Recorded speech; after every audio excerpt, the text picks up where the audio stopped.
बिस्मिल्लाहिर्रहमानिर्रहीम। अजीज़ तलबा, आज हम चैप्टर नंबर 16 अल्टरनेटिंग करंट का एक टॉपिक 3 फेस एसी सप्लाई को डिस्कस करते हैं। 3 phase AC supply AC generator ही जनरेट करता है। जैसे कि हमने पहले पढ़ा हुआ है single phase AC generator. Single phase AC generator के अंदर एक कॉइल, सिंगल कॉइल रोटेट करती है मैग्नेटिक फील्ड के अंदर, जिसकी वजह से वो सिंगल वोल्टेज जो है वो जनरेट करता है। एक कॉइल है, इसके साथ दोनों एंड्स के ऊपर एक एक स्लिप रिंग लगा होता है, इसलिए एक कॉइल के साथ दो पेयर ऑफ स्लिप रिंग जो है वो रोटेट करते हैं। दो pair of slip ring attach होते हैं। लिहाजा जब ये कॉइल जिसके दोनों एंड्स के ऊपर एक एक स्लिप रिंग अटैच होता है, जब ये वाली एक्सटर्नल मैग्नेटिक फील्ड के अंदर रोटेट करती है कॉइल, तो ये सिंगल फेस वोल्टेज जो है अल्टरनेटिंग वोल्टेज जनरेट करती है। इसी तरह 3 फेस एसी सप्लाई के अंदर सिंगल कॉइल की जगह 3 मुख्तलिफ कॉइल्स जो आपस में 120 के फेस डिफरेंस पर होती है या इंक्लाइंट पर होती हैं, ये कॉइल्स जब एक्सटर्नल मैग्नेटिक फील्ड के अंदर रोटेट करती हैं तो ये 3 वोल्टेज जो है वो जनरेट करती हैं। हर एक कॉइल के अंदर अलग अलग हमारे पास जो वोल्टेज है वो जनरेट होती है। इस मशीन के अंदर या इस जनरेटर के अंदर हमारे पास जो 3 कॉइलें हैं, इनको इस तरह ज्वाइन कर दिया जाता है कि हर कॉइल का एक पॉइंट है, जो एक टर्मिनल्स, ये क्या किया जाता है एक शाफ्ट के साथ, ऐसे लेट्स सपोज के ये शाफ्ट है, ये शाफ्ट के साथ जनरेटर की शाफ्ट के साथ ज्वाइन कर दिया जाता है कॉमनली, और इसको अर्थ कर दिया जाता है। मतलब यह है कि इसका जो पोटेंशियल डिफरेंस होता है वो 0 के बराबर हो जाता है। तो जब ये वाला सिस्टम, तीनों कॉइलों वाला सिस्टम 3 फेस एसी जनरेटर की कॉइल्स जब मैग्नेटिक फील्ड के अंदर रोटेट करती हैं तो ये तीनों कॉइल्स के अंदर अल्टरनेटिंग वोल्टेज जो है वो जनरेट करती हैं। तो इनकी वेव फॉर्म हमने ये ड्रा की है, ये तीनों वेव फॉर्म्स यहाँ पर ड्रा की गई हैं। 3 कॉइल्स मुख्तलिफ किस्म की वेव्स बनाती हैं। ये लेट्स सपोज कि मेरे पास पहली जो कॉइल रोटेट करती है उसकी अल्टरनेटिंग वोल्टेज की वेव फॉर्म है, ये दूसरी जो कॉइल रोटेट करेगी उसकी अल्टरनेटिंग वोल्टेज की वेव फॉर्म, और ये तीसरी हमारे पास वेव फॉर्म है तीसरी कॉइल की अल्टरनेटिंग वोल्टेज सोर्स की। तो जब ये वाली तीनों कॉइल्स जब रोटेट करती हैं तो ये 3 मुख्तलिफ किस्म की हमारे पास अल्टरनेटिंग वोल्टेज जो है वो जनरेट करती हैं।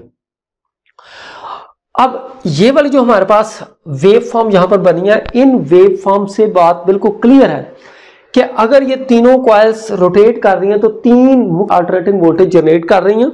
अगर इनमें से किसी एक, लेट्स सपोज कि ये पहले वाली वेव फॉर्म का फेस डिफरेंस अगर आता है, फेस डिफरेंस यहां पर आता है 0, तो इनमें से जो दूसरी हमारे पास कॉइल होगी उसका फेस डिफरेंस 120 होगा, और जो तीसरी हमारे पास कॉइल है इसका 240 होता है, क्योंकि हर दो के दरमियान जो फेस डिफरेंस होता है वो 120 का होता है। इसी तरह अगर दूसरी हमारे पास जो कॉइल है उसका फेस डिफरेंस आ जाता है 0, तो उससे आगे वाली जो है उसका फेस डिफरेंस आ जाएगा 120, और ये वाली जो आ जाएगी हमारे पास फर्स्ट वाली जो लास्ट के ऊपर अब आएगी इसका 240 हो जाता है। सिमिलरली अगर इसका फेस डिफरेंस आता है 0, तो ये वाली जो है ये 120 के ऊपर आ जाती है, और इसका फेस डिफरेंस जो है वो 240 आ जाता है। तो ये तीनों कॉइल्स के अलग अलग टर्मिनल्स बनते हैं हमारे पास 6। इसका मतलब यह है कि हर एंड के ऊपर एक एक स्लिप रिंग होना चाहिए, तो हर कॉइल के साथ 2 स्लिप रिंग होने चाहिए, लेकिन यहां पर 6 स्लिप रिंग की बजाय, 6 टर्मिनल्स की बजाय इसके टोटल 4 टर्मिनल बनते हैं, 1 2 3 और 4। ये जो हमारे पास टर्मिनल होता है, ये टर्मिनल हमने जनरेटर की शाफ्ट के साथ, ये शाफ्ट है, इस शाफ्ट के साथ ऐसे ज्वाइन कर दिया जाता है कॉमनली, और ये अर्थ कर दिया जाता है। तो लिहाजा यहां पर हर कॉइल के साथ 2-2 स्लिप रिंग की बजाय इनके एंड पॉइंट्स के ऊपर एक एक स्लिप रिंग लगाया जाता है, और यहां पर कॉमनली एक स्लिप रिंग जो है वो लगाया जाता है। बस ये हर कॉइल के साथ 2-2 स्लिप रिंग होने की बजाय ये वाला जो हमारे पास स्लिप रिंग होता है ये कॉमन होता है, तो लिहाजा 4 टर्मिनल्स होते हैं, 4 ही स्लिप रिंग होती हैं। तो जब ये वाली हमारे पास सिस्टम एक्सटर्नल मैग्नेटिक फील्ड के अंदर रोटेट करता है तो 4 टर्मिनल्स वाली ये 3 कॉइल मिलके हमारे पास 3 अल्टरनेटिंग वोल्टेज सोर्स बनाती हैं। और हर ये देखें, ये कॉमन टर्मिनल्स, ये अर्थ होता है 0 है, जबकि ये लाइव टर्मिनल, ये लाइव टर्मिनल, ये लाइव टर्मिनल, इसका और ये जो हमारे पास है इसका फेस डिफरेंस जो है ये आता है हमारे पास 230, ये एवरेज वैल्यू आती है हमारे पास 230 वोल्ट की।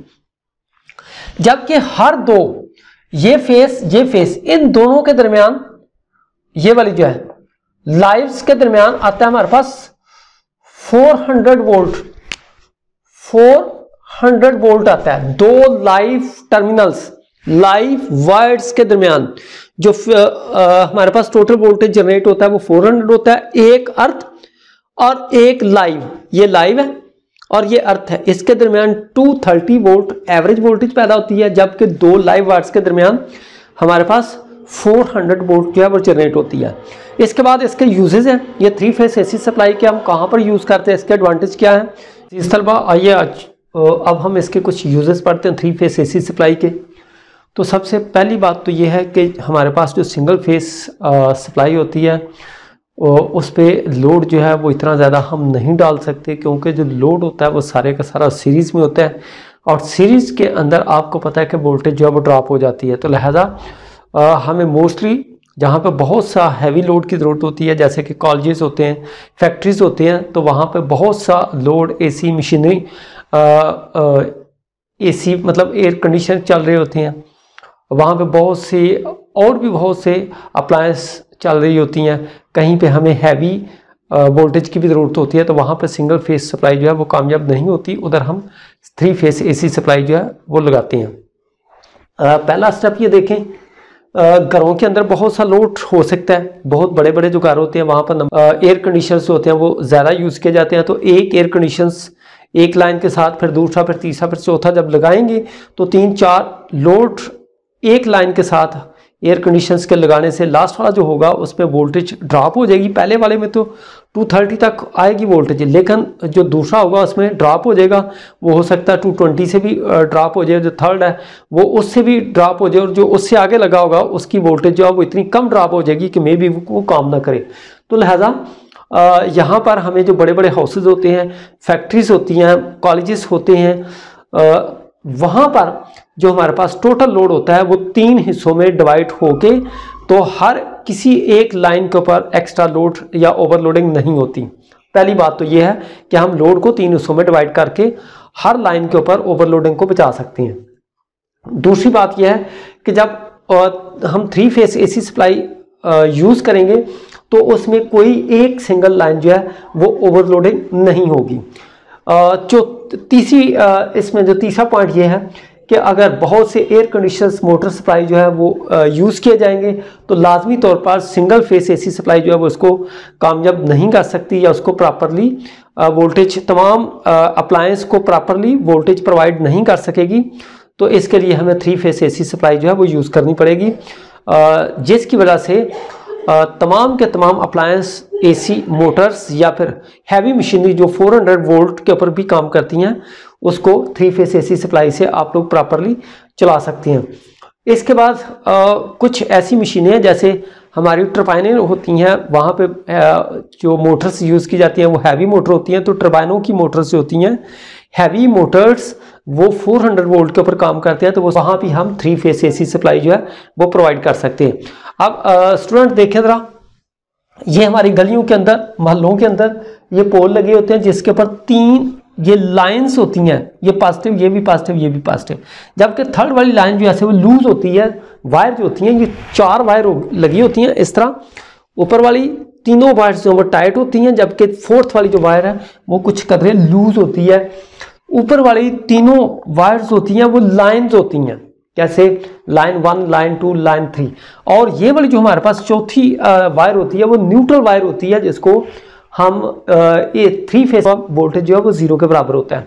तो अगर पहले वाले घर को यहाँ से एक वायर निकाल के, ऐसे एक वायर यहाँ से निकालते हैं, एक वायर जो यहाँ से निकाल के 1 मीटर लगा देते हैं, तो आगे वाला जो घर होगा वो यहाँ से नहीं लेंगे, एक लाइन जो वो यहाँ से ले लेती है इधर से, और दूसरी बार जो वो यहाँ से लेकर तो ये दूसरा मीटर जो है लगा देती हैं। उससे आगे वाला जो घर होता है वो वहाँ से एक लाइन निकालते हैं और एक वायर जो वो इधर से निकाल के तो यहाँ पे मीटर लगा देते हैं। तो इस तरह किसी एक लाइन के ऊपर लोड ज़्यादा नहीं होता, बल्कि लोड जो है डिवाइड हो जाता है। नतीजा ये होता है कि किसी भी लाइन को ओवरलोडिंग होने से बचाया जा सकता है। तो मेजर इसके 3 फेज AC सप्लाई के ये यूजेस थे। तो उम्मीद है बेटा आप लोगों को ये क्लियर हो गया होगा ये वाला टॉपिक भी। अल्लाह।